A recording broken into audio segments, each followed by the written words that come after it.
شریف پڑھ لیجیے۔ اللہم صلی علی محمد وعلی آل محمد کما صلیت علی ابراہیم وعلی آل ابراہیم انک حمید مجید۔ اللہم بارک علی محمد وعلی آل محمد کما بارکت علی ابراہیم وعلی آل ابراہیم انک حمید مجید۔ الحمدللہ رب العالمین والصلاة والسلام علی سید المرسلین وخاتم النبیین۔ فقد قال اللہ تبارک وتعالی فی القرآن العظیم اعوذ باللہ من الشیطان الرجیم بسم اللہ الرحمن الرحیم من ذا الذی یقرض اللہ قرضا حسنا صدق اللہ العظیم۔ معزز دوستو اور عزیز ساتھیو، اللہ رب کریم نے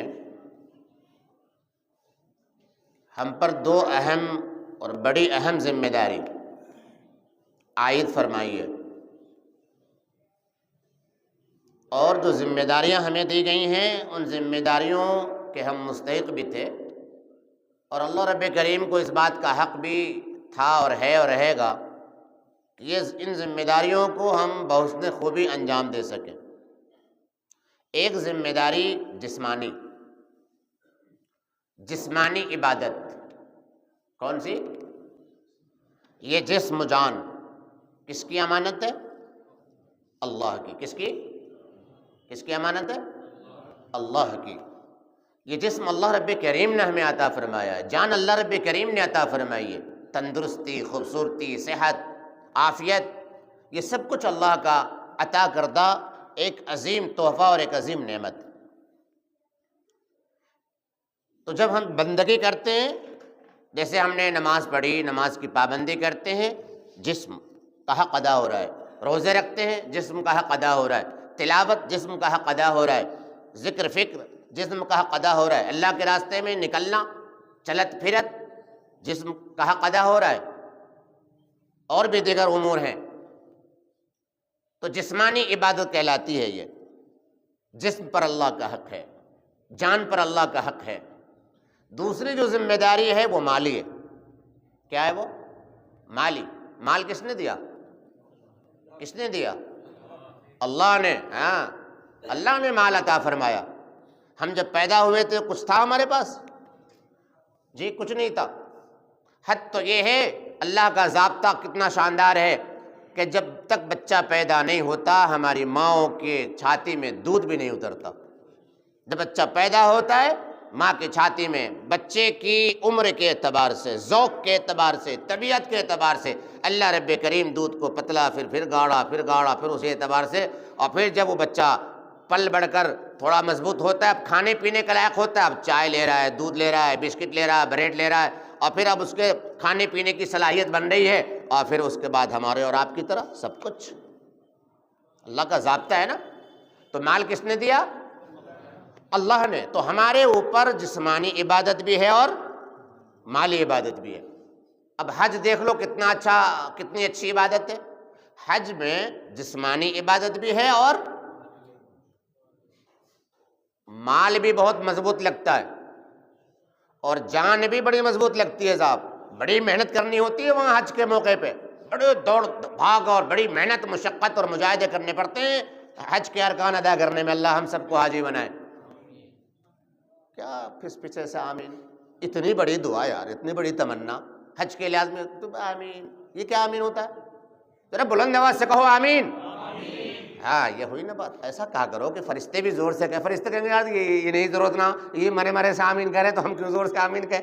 میرے بھائیو جب ایسا موقع ہے تو آمین کہو، نہ جانے قبولیت کی کون سی گھڑی ہو اور اللہ قبول کر لے اور کام بن جائے۔ اللہ ہم سب کو موت سے پہلے حرمین شریفین کی زیارت نصیب فرمائے، اور یہ زیارت اللہ تعالی ہم لوگوں کو جوانی میں عطا فرمائے، تندرستی میں عطا فرمائے۔ حج کا جو مزہ ہے وہ جوانی کا ہے، حج کا جو مزہ ہے وہ تندرستی کا ہے، اور حج کا ہی کیوں، ساری عبادتوں کا جو مزہ ہے نا جوانی کا ہے۔ جوانی کی عبادت اللہ کو بہت محبوب ہے میرے بھائی، بہت محبوب ہے۔ جوانی میں ہم کام کے ہیں، دنیا کے بھی اور آخرت کے بھی، دین کے بھی، اور بڑھاپا تو مجبوری کا نام ہے۔ بڑھاپا مجبوری کا نام ہے۔ جب بڑھاپا آئے گا تو پتہ لگے گا، ورنہ تو بزرگوں کے پاس بیٹھا کرو، پتہ لگ جائے گی، انہیں دیکھا کرو کہ وہ بیچارے کیسے کیسے نماز پڑھتے ہیں، کیسے کیسے عبادت کرتے ہیں۔ بہرحال تو میں عرض کر رہا تھا کہ ایک جسمانی عبادت ہے نماز، خالص 1 روپے کا خرچ نہیں، روزہ جسمانی عبادت، تلاوت جسمانی عبادت، ذکر تسبیح جسمانی عبادت، اللہ کے راستے میں نکلنا چلت پھرت جسمانی عبادت، مالی عبادت بھی ہوتی ہے اس میں۔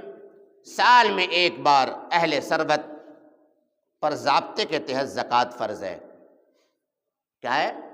2.5%۔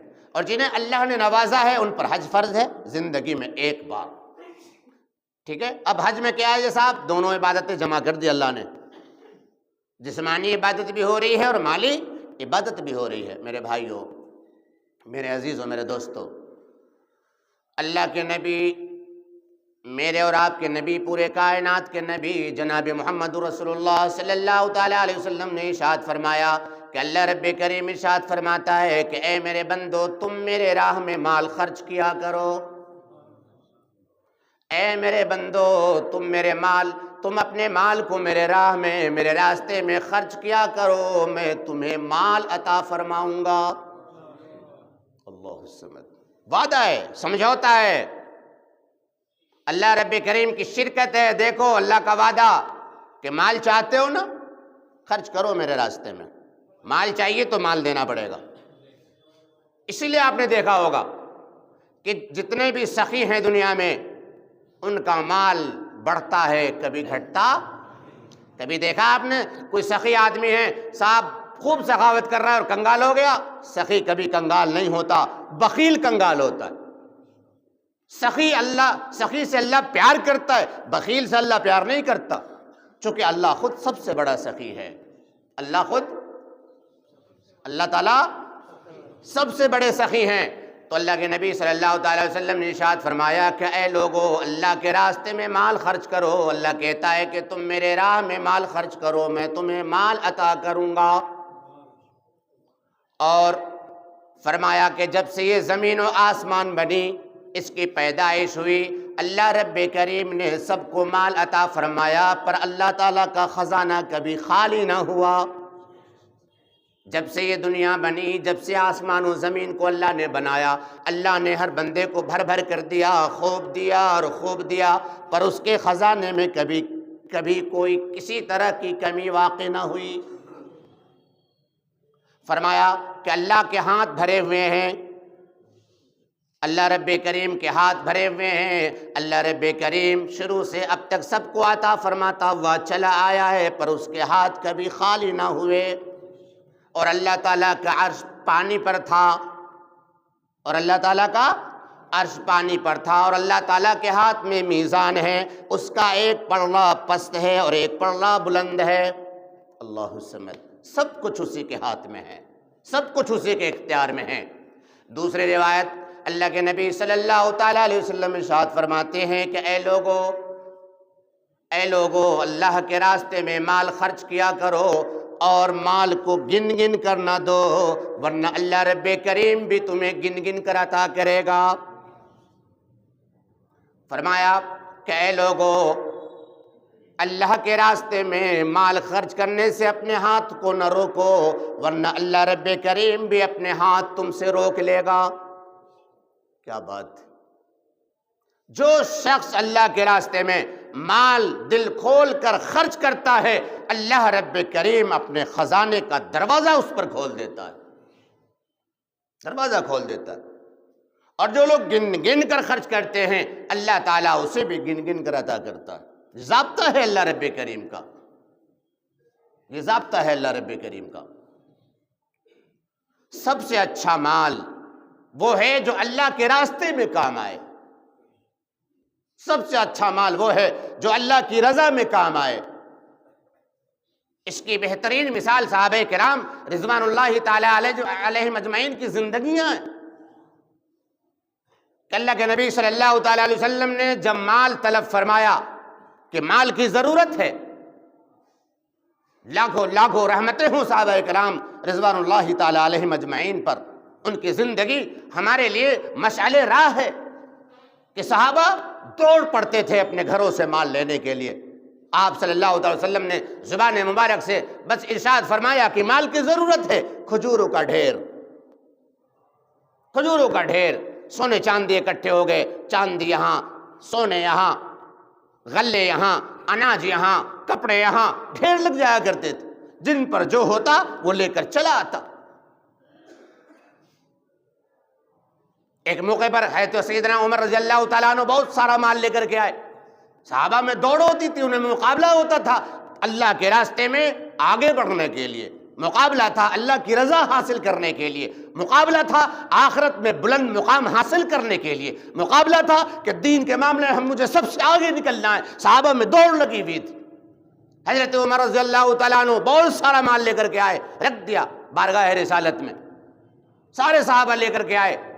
حضرت سیدنا ابو بکر صدیق رضی اللہ تعالیٰ عنہ بھی تھوڑے سے سامان لیے ہوئے تشریف لاتے ہیں۔ اللہ کے نبی صلی اللہ تعالیٰ علیہ وسلم شفقت کی وجہ سے فرماتے ہیں کہ بتاؤ تم کیا لائے، تم کیا لائے، تم کیا لائے۔ حضرت عمر رضی اللہ تعالیٰ عنہ کی باری آتی ہے، وہ خوش ہیں، مطمئن ہیں، چونکہ حضرت عمر رضی اللہ تعالیٰ عنہ اپنے گھر کا آدھا سامان لے کر آئے تھے۔ آج ان کا دل مچل رہا تھا کہ آج ابو بکر سے بازی مار جاؤں گا۔ عمر کیا لائے؟ سیدنا عمر رضی اللہ تعالیٰ عنہ نے جواب ارشاد فرمایا کہ یا رسول اللہ، میں اپنے گھر کا آدھا ساز و سامان لے کر آپ کی خدمت میں حاضر ہوا ہوں، آدھا سامان بیوی بچوں کے لیے چھوڑ آیا، آدھا سامان آپ کی خدمت میں اللہ اور اللہ کے رسول کے لیے حاضر ہے۔ شاباش عمر، بہت اچھے۔ ہے تو بکر چپ چاپ خاموشی سے سر جھکائے بیٹھے ہیں۔ اب نگاہ رسالت حضرت ابو بکر پر اٹھتی ہے اور فرمایا اللہ کے نبی صلی اللہ تعالیٰ علیہ وسلم نے کہ ابو بکر تم کیا لائے؟ تھوڑا سا سامان ہے، جھاڑو سمیت جھاڑو تک بھی اٹھا لائے۔ حضرت ابو بکر رضی اللہ تعالیٰ عنہ کہنے لگے، فرمایا اللہ کے نبی صلی اللہ علیہ وسلم نے ابو بکر تم کیا لائے؟ بڑے ادب سے دھیمی آواز میں مٹھاس کے ساتھ عاجزی کے ساتھ ابو بکر رضی اللہ تعالیٰ عنہ نے کہا کہ یا رسول اللہ، جو کچھ بھی گھر میں تھا سب لے آیا، جو کچھ بھی گھر میں تھا سب لے آیا۔ ابو بکر یہ تو نے کیا کیا؟ بال بچوں کے لیے، گھر والوں کے لیے کچھ نہیں چھوڑا؟ ہے تو ابو بکر فرماتے ہیں کہ ہاں یا رسول اللہ، چھوڑ آیا اپنے بچوں کے لیے، اپنے بیوی بچوں کے لیے، اللہ اور اللہ کے رسول کو چھوڑ کر آیا ہوں۔ کیا بات! حضرت عمر رضی اللہ تعالیٰ عنہ مچل گئے اور فرمایا کہ اے ابو بکر، یہ عمر دین کے مقابلے میں، دین کے معاملے میں کبھی تجھ سے آگے نہیں بڑھ سکتا، کبھی آگے نہیں بڑھ سکتا۔ اللہ نے انہیں چمکائے، اللہ نے انہیں ان کی رضا اور خوشنودی کے مژدے قرآن میں سنائے۔ رضی اللہ عنہم ورضوا عنہ، ان کی جانیں اللہ کے راستے میں، ان کا مال اللہ کے راستے میں، ان کے اوقات اللہ کے راستے میں، سب کچھ اللہ کے راستے میں قربان کر دینا وہ اپنے لیے سعادت کی بات سمجھتے تھے، خوش قسمتی سمجھتے تھے وہ اپنی، کہ اگر میری جان اللہ کے راستے میں کام آ جائے، مال اللہ کے راستے میں کام آ جائے، یہ دولت، یہ باغات کام آئے تو ہمارے لیے سعادت کی بات۔ لن تنالوا البر حتى تنفقوا مما تحبون، چوتھے سپارے کی پہلی آیت ہے۔ جب یہ نازل ہوئی، حضرت ابو طلحہ رضی اللہ تعالیٰ عنہ بھگے ہوئے چلے آئے۔ سب سے قیمتی باغ بیرہا، بہت قیمتی باغ، بڑی عمدہ کھجوریں ہوتی تھی۔ یا رسول اللہ، یہ باغ خدمت میں حاضر ہے، میں نے یہ باغ اللہ کے راستے میں وقف کر دیا۔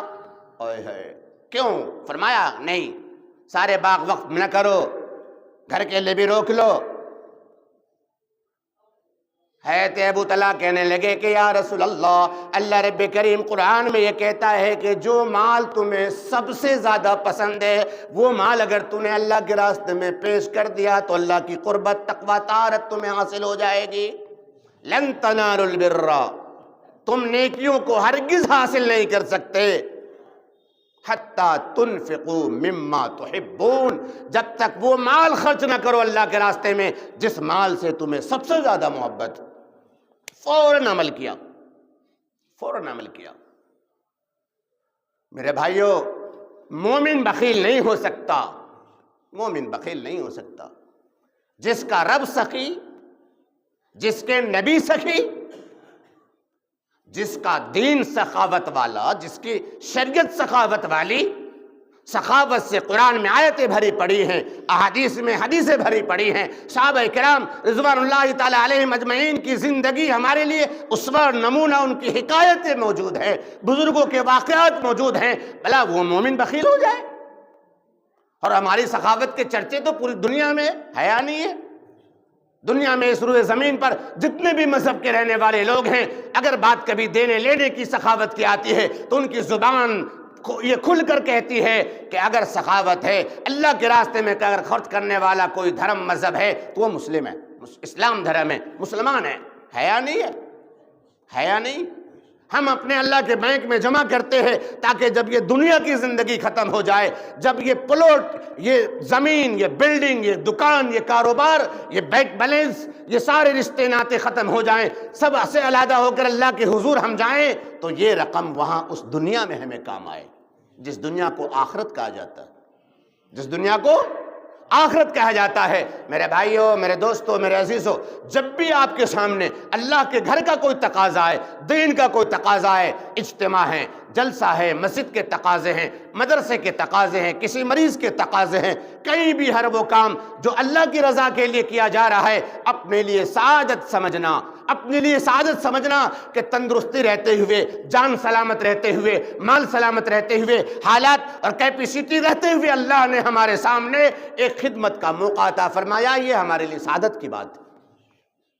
اور اس میں شرکت کرنا، اور شرکت جو آپ کو شرکت کی دعوت دے کہ اس میں حصہ لو، اس کا احسان ماننا کہ اس بندے نے مجھے اس لائق سمجھا۔ بوجھ نہ مانا کرو جب آپ سے کہا جائے کہ اللہ کے راستے میں دو، اللہ کے گھر میں دو، بلکہ خوش ہونا کہ انہوں نے ہمیں اس لائق سمجھا، اللہ نے ان کے دل میں میرا نام ڈالا، میری محبت ڈالی کہ یہ چل کے میرے پاس آئے، مجھ سے انہوں نے درخواست کی کہ اللہ اس کا مطلب ہے کہ تو مجھ سے راضی ہے، میرا مال تو اپنے گھر میں لگانا چاہتا ہے۔ یا اللہ تیرا لاکھ لاکھ شکر ہے۔ جو شخص آپ سے کہے انہیں دعائیں دو، چونکہ کل قیامت میں جو اللہ اس مال کا صلہ آپ کو عطا فرمائے گا، اس وقت آپ کا دل مالا مال ہو جائے گا، خوشیوں سے جھوم اٹھے گا۔ یہ دنیا فانی ہے، سب کچھ موت پر فنا ہو جانا ہے۔ یہ عبادت، یہ بندگی، یہ صدقہ، یہ خیرات، یہ عطیہ، یہ امداد، انشاءاللہ یہی چیزیں آخرت میں کام آنے والی، یہی چیزیں آخرت میں کام آنے والی۔ مال مال مال، مال کیا ہے؟ مال وہ ہے میرا اور آپ کا جو میں نے آپ نے کھایا، پہنا، گھوم پھر کر سیر و تفریح میں اپنے اوپر خرچ کر لیا، ایک مال تو وہ ہے میرا اور آپ کا۔ اور دوسرا مال وقت رہتے ہوئے اپنی زندگی میں اپنے ان ہاتھوں سے اللہ کے راستے میں خرچ کر دیا، اللہ کے ہاں جمع کرا دیا، وہ مال ہے میرا اور آپ کا۔ اور باقی سارا مال تو وارثوں کا ہے، جس کے لیے ہم لڑتے ہیں، جھگڑتے ہیں اور مرتے ہیں۔ کیا آپ نہیں دیکھتے کہ ماں باپ کے مرتے ہی بھائی بھائی میں کیسے تلواریں کھنچ جاتی ہیں؟ انچ دو انچ پر، فٹ دو فٹ پر بھائی بھائی کیسے دشمن ہو جاتے ہیں؟ کیا ہم جب دنیا سے جائیں گے ہماری اولادیں ایسا نہیں کریں گی؟ میرے بھائیو، ہوش میں آئیے، ہوش میں آئیے۔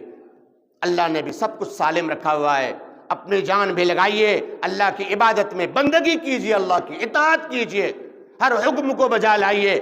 اور اللہ نے مال دیا ہے، اپنی سعادت سمجھ کر اللہ کے راستے میں زیادہ سے زیادہ مال کو خرچ کیجیے، اپنے امی ابو کی طرف سے، اپنے بیوی بچوں کی طرف سے، اپنی طرف سے، سب کی طرف سے اللہ کے بینک میں مال جمع کرائیے۔ کل قیامت میں اللہ کے ہاتھ میں میزان ہے، عدل ہے، ہمارے اعمال تلے جائیں گے، وہاں ایک ایک نیکی کی ضرورت ہوگی۔ انشاءاللہ ہم اتنے ساری نیکیاں جمع کر کے جائیں گے، چاہے وہ نیکی جسمانی ہو یا مالی ہو، کہ آخرت میں انشاءاللہ اللہ رب کریم ہمیں بڑھا بڑھا کر برکتوں کے ساتھ جب نوازے گا تو انشاءاللہ ہماری آخرت بن جائے گی۔